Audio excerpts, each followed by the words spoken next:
Hola, en este día te damos la bienvenida a una charla muy especial de la Iglesia Pionera. Puede cambiar tu vida. Te invitamos a que te suscribas a nuestro canal en YouTube, La Iglesia Pionera.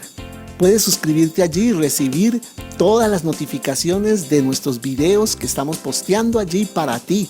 Tenemos una gran cantidad de enseñanzas que yo sé que te van a edificar.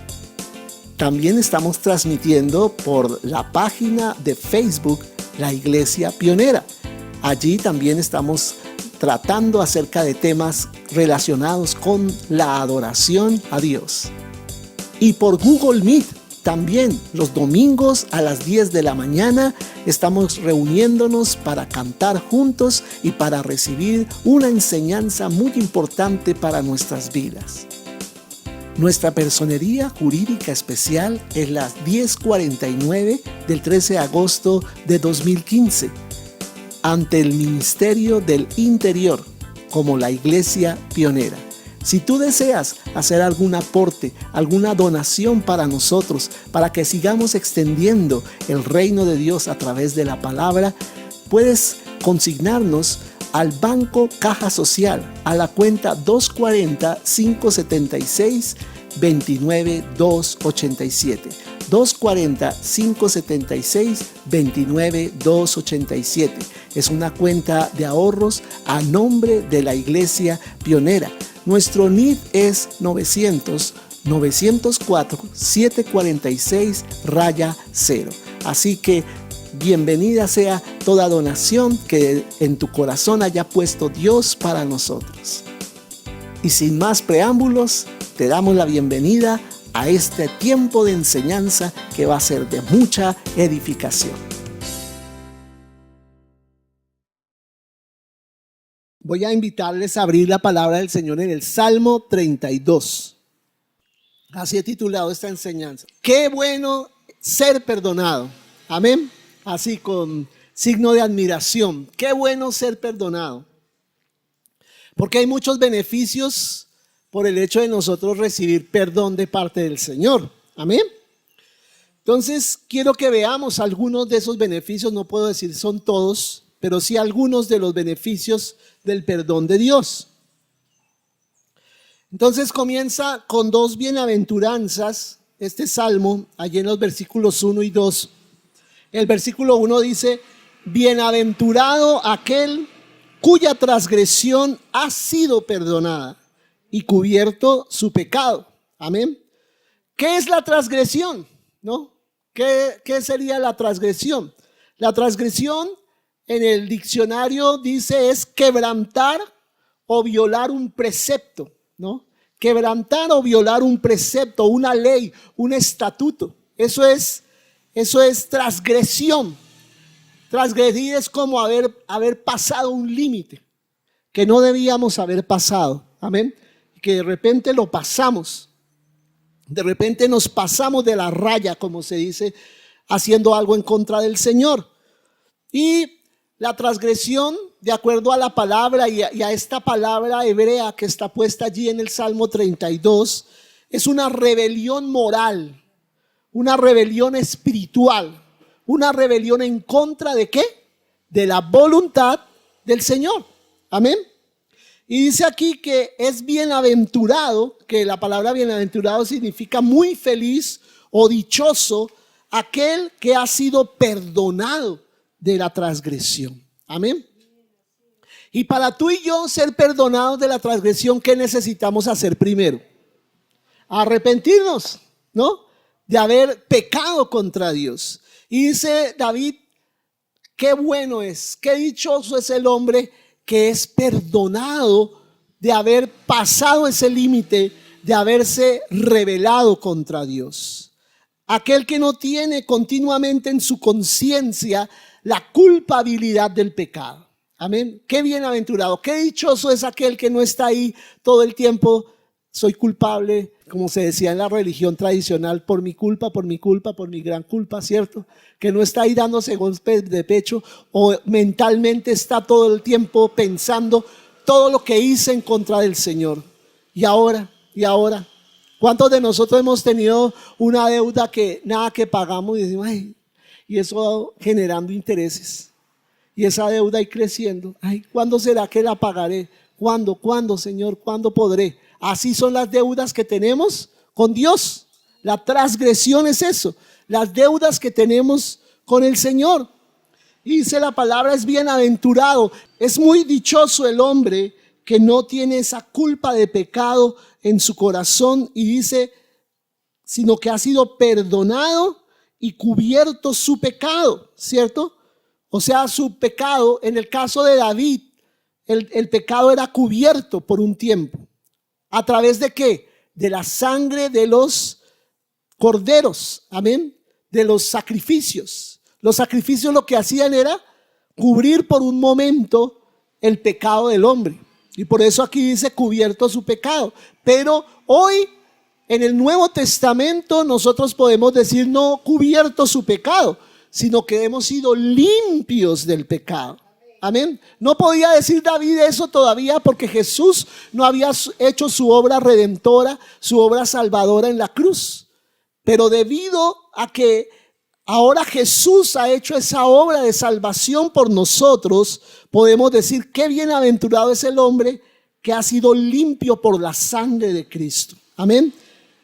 Que es la que limpia de todo pecado. Dice Primera de Juan 1:7. Primera de Juan 1:7 dice esa verdad.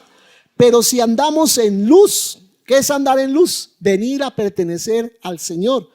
Como Él está en luz, o sea, venimos a participar del reino de Dios, venimos a sintonizarnos con Dios, tenemos comunión unos con otros, ese es un primer beneficio, que se restauran las relaciones entre nosotros, y la sangre de Jesucristo, su Hijo, ¿qué? Nos limpia, no dice nos cubre, sino nos limpia de todo pecado. O sea, la sangre de Jesús tiene el poder para quitar del todo, no para cubrir por un momento, sino para quitar del todo el pecado en nosotros. Entonces dice aquí el primer versículo, qué dichoso es el hombre que no tiene esa culpa encima, esa recriminación encima de que tiene algo en contra de Dios, sino que su pecado ha sido quitado del todo. Dice luego el versículo 2, otra bienaventuranza, bienaventurado el hombre a quien Jehová no culpa de iniquidad y en cuyo espíritu no hay engaño. Qué bueno es para ese hombre, para esa persona, que Dios no está señalándolo, que Dios no está culpándolo por su iniquidad. Y la iniquidad, ¿qué es? Esa maldición que nosotros hemos heredado de nuestros ancestros. Amén. Esa es la iniquidad. Muchas veces esa iniquidad se manifiesta en nuestras vidas a través de nuestro pecado, de nuestras acciones de pecado. Amén. Entonces, por ejemplo, nuestro abuelo, nuestros padres o algún ancestro fue un adúltero y hay en nosotros esa tendencia al adulterio, esa tendencia de adulterio. Eso se llama iniquidad. Hay una raíz ahí dentro que no ha sido cortada y por eso tenemos inclinación más fuerte que otras personas a ese pecado de nuestros ancestros. Y así las adicciones, y así la hechicería, cualquier tipo de iniquidad que podamos nosotros haber heredado de parte de nuestros ancestros. Y para que el Señor no nos inculpe de esa iniquidad, nosotros debemos haber roto esa maldición de sobre nosotros. Amén. Tenemos que romper esa maldición. Aleluya. Esta semana estábamos haciendo eso aquí en la casa de Milce, ¿no? Rompiendo esa maldición, rompiendo cualquier maldición heredada. Algo que nosotros ni siquiera practicamos, pero que sí nuestros ancestros hicieron y está influyendo en nuestra vida actualmente. Está trayendo dolor, está trayendo enfermedad, está trayendo ruina, está trayendo maldición sobre nosotros. Amén. Entonces eso hay que confesarlo y romperlo en el nombre de Jesús. Y cuando hemos sido perdonados, dice, bienaventurado el hombre a quien Jehová no inculpa de pecado, ¿cierto? Cuando hemos sido perdonados y liberados de la iniquidad, dice aquí, en cuyo espíritu no hay engaño. ¿Qué quiere decir eso? Que el engaño del pecado ya no tiene poder en nuestro espíritu. Tremendo.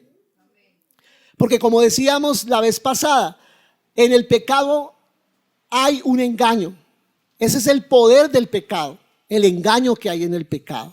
Como decíamos en una de las transmisiones, el pecado tiene algo de disfrute, ¿cierto? Tiene algo de atractivo, o si no, nadie caería en pecado, ¿cierto? Pero el pecado trae un anzuelito, trae como un cebo de algo gustoso, como decimos nosotros popularmente, un caramelo, ¿cierto? El diablo nos da caramelo, nos da algo dulcecito para con eso pescarnos y atraernos y engatusarnos y amarrarnos y esclavizarnos al pecado. Amén. Y muchas veces nosotros mordemos ese anzuelo. Muchas veces nosotros nos comemos ese cebo que el diablo nos está lanzando. Pero cuando tú y yo ya no tenemos esa inclinación pecaminosa que nos han heredado nuestros ancestros, ya el pecado ya no tiene poder de engaño sobre nosotros. Ya no nos atrae del mismo modo que nos atraía antes. Entonces dice la palabra, qué bendición, qué dichoso es el hombre que no tiene esa tendencia fuerte a ir a pecar. ¿Por qué? Porque ya ha sido rota esa maldición de la iniquidad sobre su vida. Amén. Entonces muy lindo, a mí me parecía muy linda esa revelación del Señor esta semana. Y es lo primero que quiero dejar en tu corazón. Sé libre del engaño del pecado. Sé libre de ese engaño. No caigas en las tentaciones que te pone el diablo delante. Ese cebo, ese caramelo que te está poniendo, porque lo que está haciendo es engatusándote, atrayéndote con un dulcecito para traerte a una vida de esclavitud, de ruina y de maldición. Amén. Bienaventurado el hombre que ya ha sido perdonado en su transgresión y ha sido liberado de su iniquidad. Y ya no, el pecado no lo engaña. Ahora dice algo muy importante el versículo 3. Hay otro paso aquí más adelante. Dice, mientras callé, o sea, mientras me estuve callado, se envejecieron mis huesos en mi gemir todo el día. Y aquí hay un principio espiritual muy importante. Porque cuando nosotros nos callamos, ¿qué quiere decir mientras callé? Quiere decir mientras guardé el pecado en mí, no lo confesé. Vuelvo otra vez al ejemplo de la factura. La factura puede estar ahí corriendo intereses y puedo decir, mientras tuve la plata en el bolsillo y no pagué la factura, eso me siguió generando intereses. Eso me siguió arruinando. Y es lo mismo con el pecado. Mientras mantuve ese pecado secreto, mientras mantuve ese pecado oculto, mientras mantuve esa falta de confesión de lo que había hecho, ¿qué dice la palabra? Se envejecieron mis huesos. O sea, está hablando de cuerpo físico en mi gemir todo el día. O sea, cuando nosotros no confesamos nuestro pecado, no somos libres de la maldición que han traído nuestros propios pecados, ni de la iniquidad que viene de nuestros ancestros. Eso sigue allí. ¿Qué quiere decir eso? Que el diablo sigue teniendo una legalidad sobre nosotros. Escucha, yo puedo reprender la enfermedad, yo puedo reprender la ruina, pero eso no quiere decir que por eso voy a ser libre. ¿Por qué? Porque primero tengo que arrepentirme de mi pecado. O sea, la mejor forma de yo ser libre no es a través de la guerra espiritual y la liberación. La mejor manera de yo ser libre es el arrepentimiento. ¿Y qué es arrepentimiento? No es solamente, ay, perdón, Señor, por lo que hice y salgo de ahí y lo vuelvo a hacer. Sino arrepentimiento es dejar definitivamente esa conducta, cambiar completamente de dirección e irme hacia donde Dios me dijo que debía ir.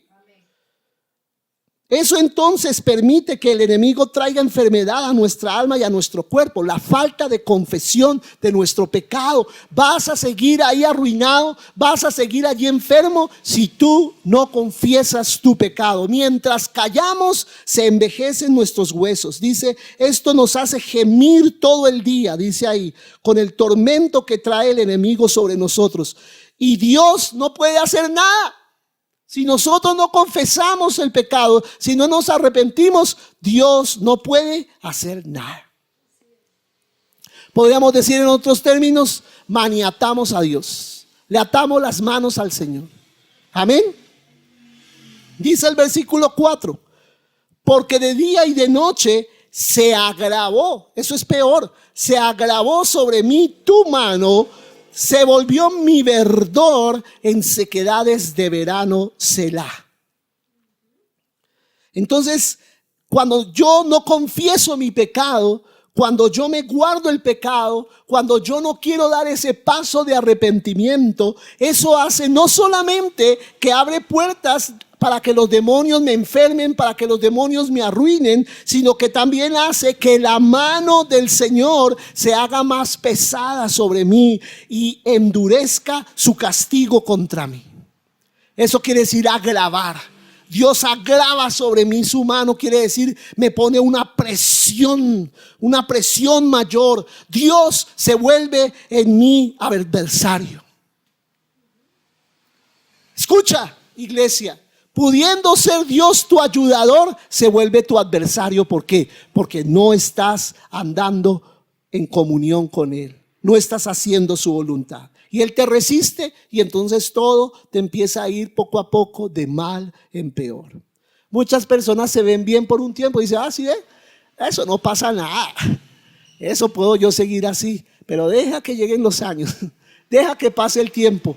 Y esa maldad como caminante, dice la palabra, te va alcanzando, te va alcanzando, te va alcanzando. Y cuando te das cuenta, te alcanzó.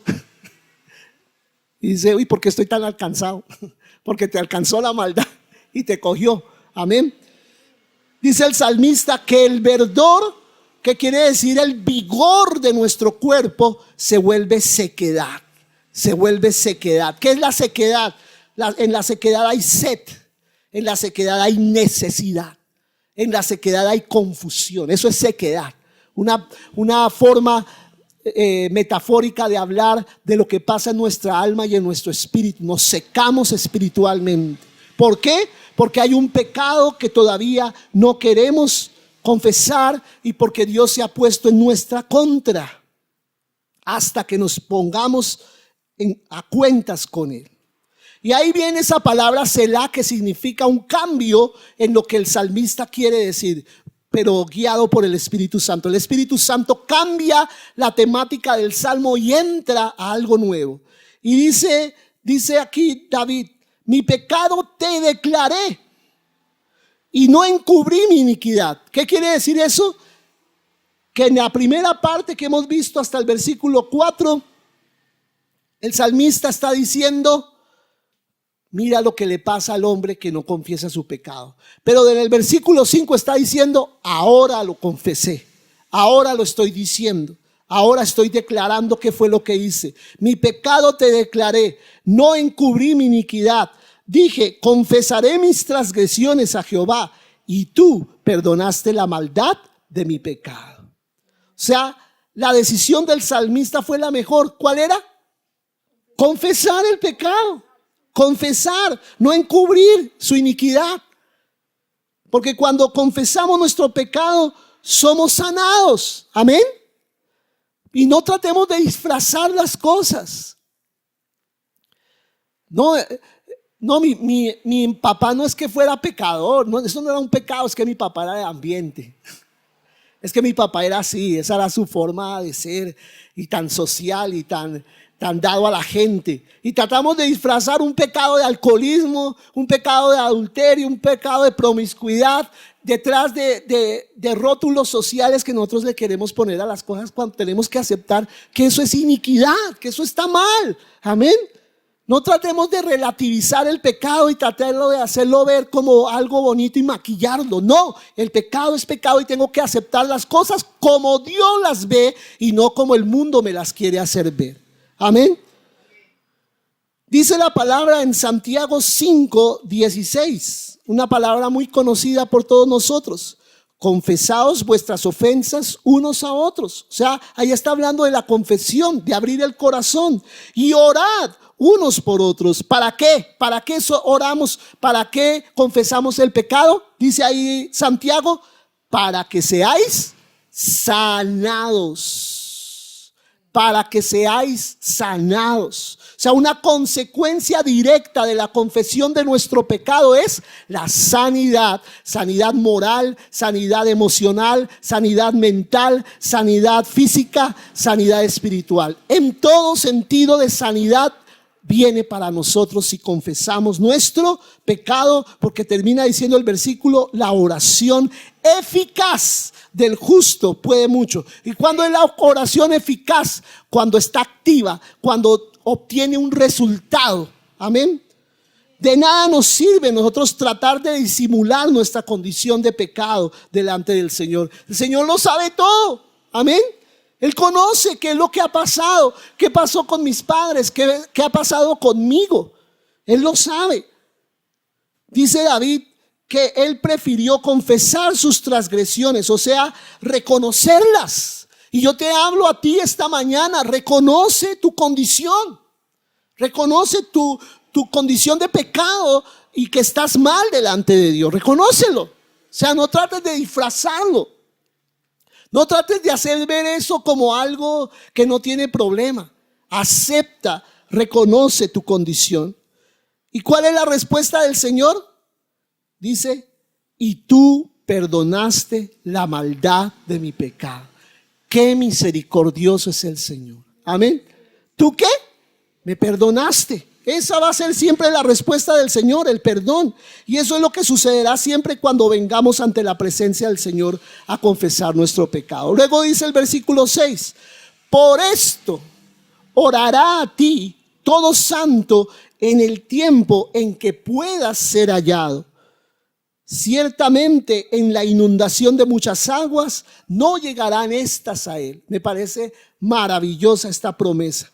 Dice que por esto, o sea, hay una razón por la cual los santos o los hombres que nos hemos dedicado al Señor oran a Dios. ¿Por qué? ¿Cuál es la razón? ¿Cuál es la razón que han dado los primeros 5 versículos?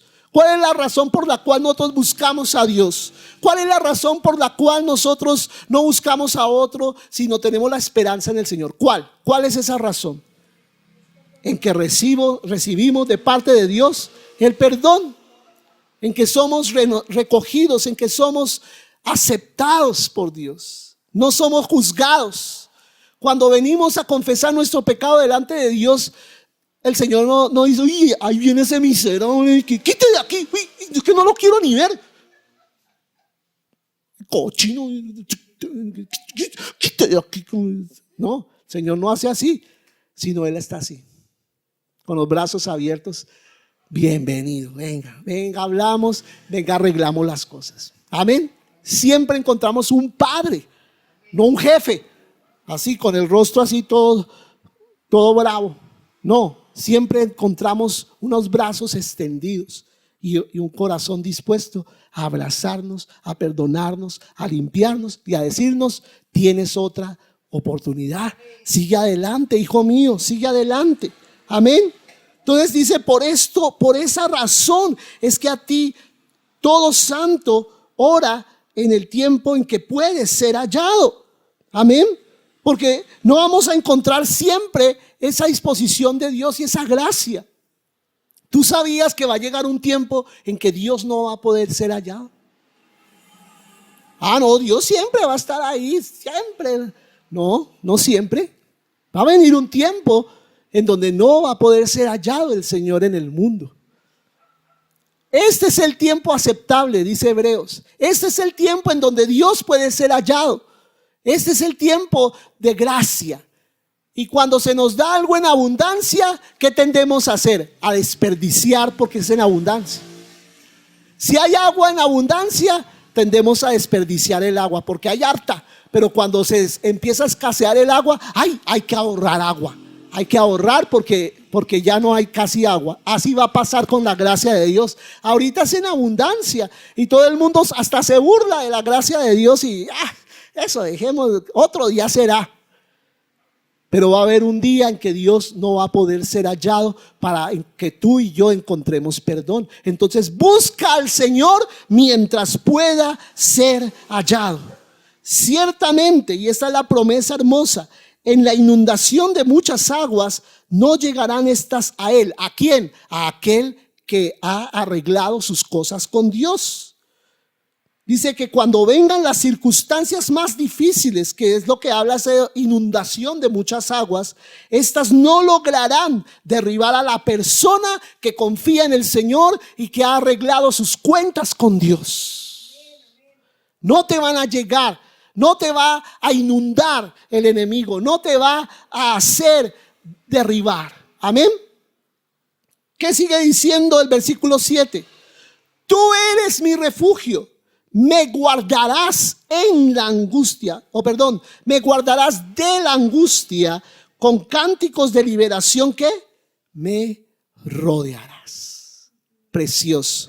Esa es una promesa. Y yo espero que tú la estás recibiendo esta mañana porque es demasiado importante. ¿Qué dice la palabra? Tú me guardarás como un refugio.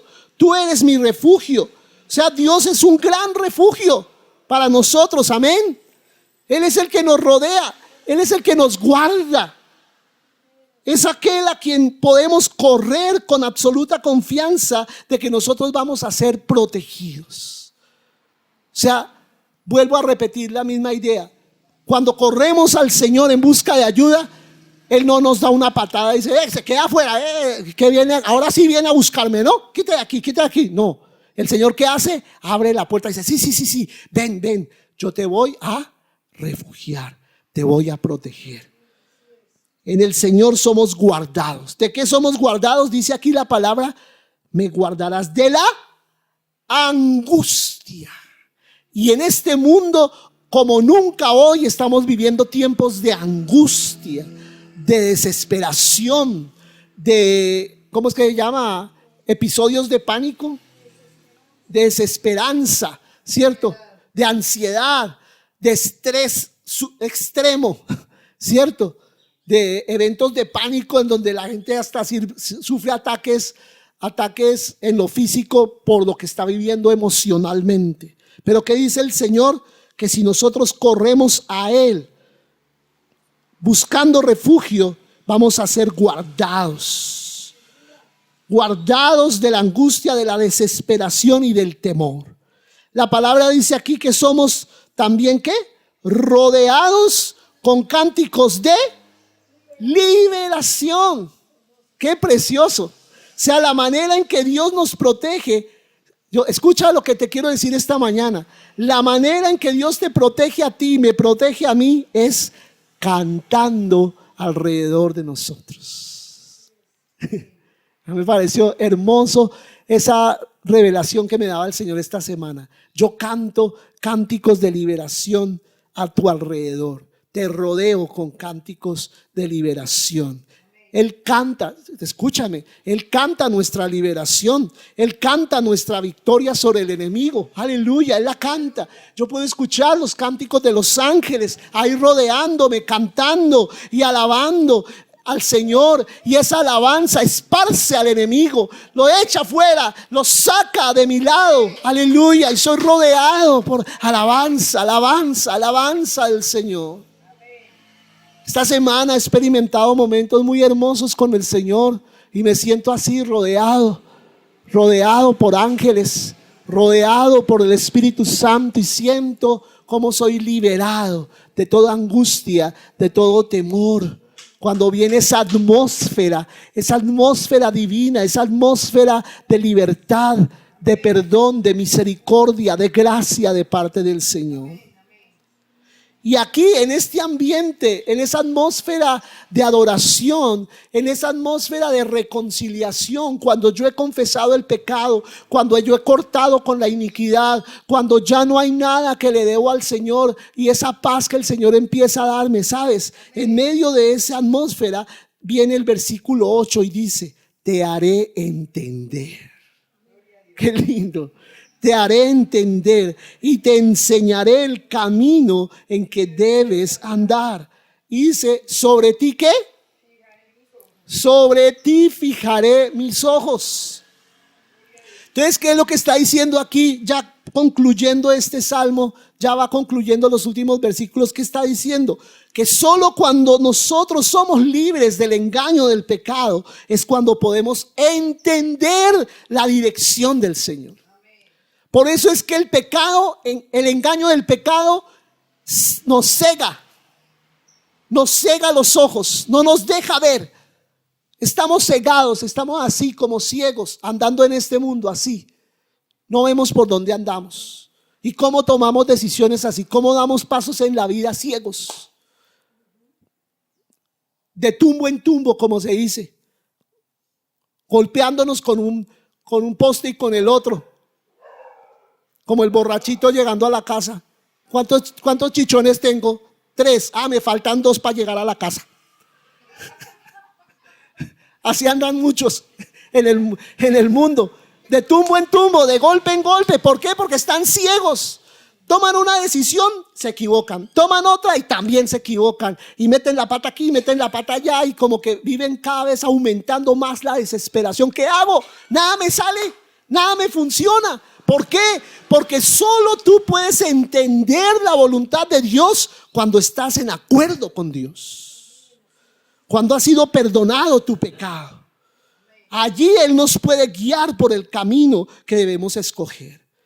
Esa es la mejor manera de tomar cualquier decisión. Estar libre de la culpa del pecado y de la preocupación por lo que nos pueda hacer el enemigo.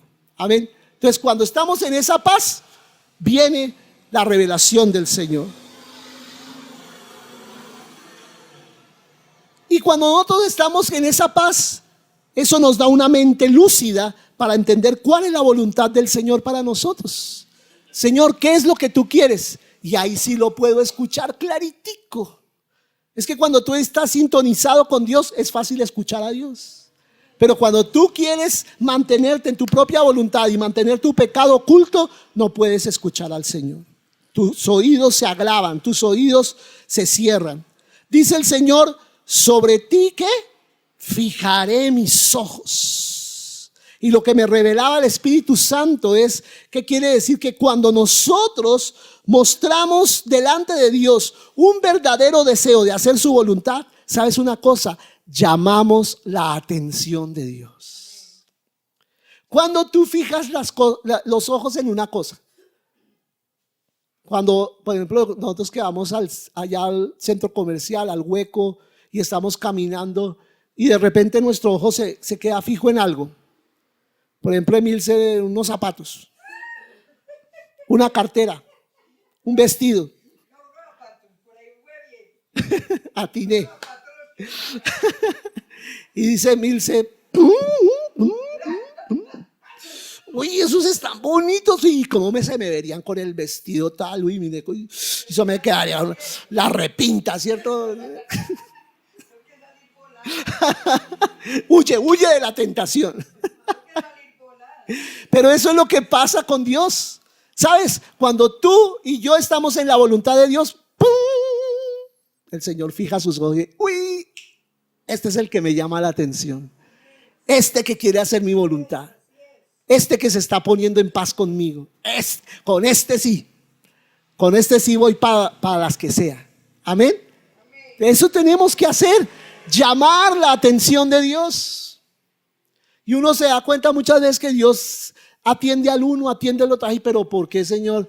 Con ellos sí, conmigo no. ¿Por qué me rechazan? No te está rechazando, pero llama la atención del Señor. ¿Y cómo Él llama la atención del Señor? Exponiendo el pecado, confesando, limpiándose y poniéndose al servicio del Señor. Amén. Y el Señor empieza a fijar sobre ti sus ojos. Él se nos queda mirando fijamente y le agrada nuestra determinación de hacer lo que Él quiere. Dice el versículo 9, no seáis como el caballo o como el mulo, sin entendimiento, que han de ser sujetados con cabestro y con freno, porque si no, no se acercan a ti. Por eso esta palabra dice que no seamos como estos animales, como dicen en el campo estas bestias, ¿no? Que necesitan ser obligados para hacer la voluntad de su amo. ¿Sí? Dice ahí que que tienen que ser traídos con cabestro y con freno. O sea, tienen que ser amarrados.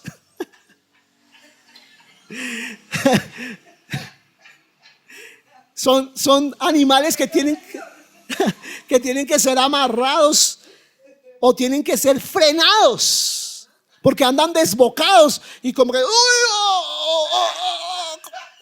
yo me imagino al Señor ahí encima, quieto Manuel, ¿sí? Diciendo, y dele la cola para que se quede quieto. Porque se dejan llevar, ¿por qué? Por su propia voluntad, y su propia fuerza puede jugar en contra de ellos. Un caballo que anda desbocado puede tener mucha fuerza, mucha velocidad, pero si no está guiado por un jinete, puede caer allá a un despeñadero. Su misma fuerza le juega en contra. ¿Y cuántos de tus dones, cuántas de las cosas que Dios te ha dado pueden estar jugando en tu contra? Porque no tienes freno, el freno del Espíritu Santo. Dice el Señor que esto es falta de entendimiento. Una persona sin entendimiento es una persona necia, una persona insensata, una persona que no quiere sino hacer su propia voluntad y ser llevado de su parecer. Entonces es como un mulo. Es como un caballo, un mulo. Por eso dice más terco que una mula ahora. No, con nada lo hacemos hacer entrar en razón. ¿Por qué? Porque quiere ser llevado por su propia voluntad. Eso es falta de entendimiento. Y Dios no quiere acercarnos a Él por la fuerza. Esa no es la manera que Él se comunica, o que quiere tener comunión con nosotros amarrados y a la fuerza y con un cabestro así para que no mire para otro lado, sino mire, papito, acá enfocado, enfóquese, mijo, enfóquese. No, Dios no quiere así a la fuerza, sino voluntariamente que nosotros cedamos esa fuerza, esa inteligencia, esa voluntad a Él. Amén. Dios no nos quiere acercar por la fuerza por causa de las circunstancias, o sea, provocando circunstancias para que nos acerquemos, o por causa de la necesidad, sino que escojamos voluntariamente seguirle y amarle. Amén. Voluntariamente. Y dice el versículo 10: muchos dolores habrá para el impío, mas al que espera en Jehová, ¿qué pasa? Le rodea la misericordia. Amén. Por eso también dice que el impío, o la persona que no ama al Señor, pasa por muchas situaciones dolorosas. Una persona que no ama al Señor, yo no sé cómo vive. Una persona sin Dios, qué desesperación, qué vida tan desesperada, ¿cierto? Una vida en la que hace lo que a él bien le parece, o lo que ve hacer a los demás. Opina lo que los otros opinen, lo que le digan los profesores, lo que le digan los libros, lo que le digan los medios de comunicación. No tiene una comunicación con el que lo sabe todo. Entonces aprende y habla de lo que oye. O sea, como se dice, crece silvestremente. Sencillamente porque ha querido vivir en sus propias fuerzas, como un huérfano, como alguien que no tiene un padre, como si él no estuviera dispuesto a ayudarles. Y Dios es un padre que está dispuesto a ayudarnos, como decía mi esposa hace 8 días, hablando del hijo, a diferencia del huérfano, que me gustó mucho lo que ella decía. Pero aquella persona que ha decidido descansar en Dios, dice la palabra que es rodeado por la misericordia. Qué hermoso. Dios nos rodea con misericordia. Cuando nos ve que no estamos alebrestados, que estamos sujetos, que estamos sumisos a Él, Él dice: venga, papito, yo lo rodeo con mi amor, yo lo protejo. Porque Dios se compadece de nuestra necesidad. Él se da cuenta que estamos necesitados. Y por eso Él nos rodea con su amor, para que seamos guardados y tengamos paz en Él. ¿A cuántos en algún momento les pasó de que llegaron a donde su papá o donde su mamá, o donde alguien que los recibió con amor, y sintieron ese abrazo que en ese momento como que fue como una bocanada de amor, de aire? Dice: ay, de pronto no los padres, pero a alguien de pronto en la iglesia, en algún lugar, me abrazó de una manera que yo dije: ay, Señor, este es tu abrazo sobre mí. Uy, Señor, gracias. Gracias. Y sentimos el abrazo del Padre. Amén. Y eso nos trae paz. Nos ministra paz. Y es lo que el mundo necesita en este tiempo, la paz del Señor. Pero eso es lo que obtiene alguien que quiere caminar en la voluntad del Señor. Y termina diciendo el versículo 11: alegraos en Jehová y gozaos justos.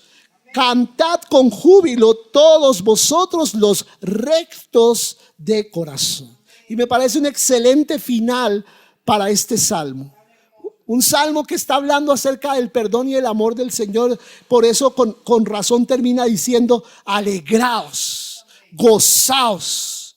Porque no hay otra cosa que podamos hacer al recibir nosotros el perdón del Señor y al recibir ese amor y esa misericordia de Dios que cantar, que gozarnos. Por eso yo te invito a que cada domingo que estemos aquí para alabar al Señor, lo hagas con gratitud, con una actitud de paz y de agradecimiento por todo lo que el Señor te ha dado esta semana. Viene a nosotros una alegría, viene a nosotros un gozo al sentir la presencia del Señor cuando estamos en comunión perfecta con Él, cuando estamos a cuentas con el Señor. ¿Sabes? La justicia trae gozo. Dice aquí la palabra: cantad con júbilo todos vosotros los rectos. Y la palabra recto significa ¿qué? Justo. Cuando tú y yo andamos en justicia, porque la justicia trae gozo. Pero además dice que al cantar con júbilo es cantar con un gozo extremo. Eso es lo que significa júbilo. Regocijo. Júbilo o regocijo significan un gozo extremo, un gozo salido de los límites. Eso es sentirnos sumamente felices por saber que Dios está complacido con nosotros. Entonces, ¿qué hacemos? Saltar y celebrar al Señor porque nos sentimos amados. Amén. Y por eso hay veces que algunos critican a los que saltan y se gozan en el Señor, porque ellos mismos no han experimentado el gozo del perdón. Ya uno sabe cómo están sus vidas. Pero una persona que ha sido libre no le importa que le digan los demás, como hizo David delante de la presencia del Señor, que saltó y hasta se desvistió allá en la presencia del Señor, volviéndose loco, y todos los demás lo juzgaron. Muchos lo juzgaron, no todos, pero muchos lo juzgaron, hasta su propia esposa, por estar haciendo eso, y lo calificó de vil. Uy, qué vileza la que está cometiendo el rey ahí, quitándose la ropa delante de la gente y haciendo, y como siendo el motivo de la burla y la risa de todos los demás. Pero es que la gente no sabe interpretar el gozo de un verdadero cristiano, el gozo de un hombre que tiene la paz de Dios en su corazón, el gozo por saber que no tenemos nada por qué sentirnos culpables delante del Señor. Eso trae regocijo, eso trae gozo. Y por eso te invito esta mañana a que te coloques en pie y que le des gracias al Señor. Y si tú no has procedido a pedirle perdón al Señor por alguna situación en tu vida, por alguna maldición de tus ancestros, alguna iniquidad que has vivido en el pasado y que hoy estás viviendo las consecuencias, este es el momento de ponerte a cuentas con el Señor. Amén. Inclina tu rostro delante de Él y dile: Señor, yo me arrepiento de todo pecado, de toda transgresión, y aún me arrepiento de la iniquidad de mis ancestros, de cómo te ofendieron, de cómo ellos, Señor, hicieron lo malo delante de ti, aún consultando otros dioses, aún consultando demonios, en adicciones del alcohol, de la droga, en adicciones al adulterio, a la fornicación, a la inmundicia sexual, al ocultismo, a toda clase de ocultismo. Nos arrepentimos, Señor. Te pedimos perdón por ellos, perdón por mi familia, perdón por aquellos que han practicado maldad en mi casa y en mi pasado, en mis ancestros, en mi descendencia, en toda mi ascendencia, todos los que están antes de mí, Señor, todos los que me precedieron. Te pido perdón, me arrepiento, Señor, me arrepiento en nombre de ellos, y te pido que limpies este apellido, límpialo de maldad, Limpia a partir de mí, de aquí en adelante, todo lo que nazca, todo lo que surja, sea limpio, sea puro, sea libre de toda esa maldición del pasado. En el nombre de Jesús. Hoy yo corto la iniquidad. Hoy yo corto la iniquidad sobre mi vida. Cualquiera que sea, de cualquier naturaleza, tú tienes el poder, Señor, para cortarla, para limpiarme de toda maldad, de todo pecado. La sangre de Cristo me libra. La sangre de Cristo me limpia de todo pecado. Sangre de Cristo, límpiame ahora mismo. Opera. Si yo no te había dado lugar en esa área de mi vida, ahora te doy el permiso. Ahora te doy la autorización para entrar y limpiar esas áreas escondidas, esos cuartos de sanalejo de mi corazón, en donde tú no habías entrado a limpiar. Ahora entra y limpia mi corazón, limpia mi vida. No más. Yo no comulgo más con el pecado, no comulgo más con la maldición. No más ruina, no más angustia, no más desesperación, no más estrés. Ahora soy libre. Y que la paz de Dios, que sobrepasa todo entendimiento, gobierne mi corazón, gobierne mi casa, gobierne ahora en este lugar. La paz que sobrepasa todo entendimiento, guarde mi corazón también. Yo vivo en tu misericordia y vivo bajo tu protección. Te doy gracias. Y ahora mismo somos limpios, y ahora mismo somos libres, y ahora mismo nos podemos acercar a Dios confiadamente, porque Él está allí para recibirnos. Amén. Sé recibido por el Señor. Y en este momento de solemnidad, todos somos bendecidos por el amor que se extiende sobre nosotros. Ahora mismo sentimos la misericordia, las alas de misericordia del Señor sobre nosotros, del Altísimo sobre nuestras vidas. Hoy recibimos ese amor y te damos tantas gracias, Padre, en el nombre de Cristo Jesús. Amén y amén. Podemos abrazarnos unos a otros.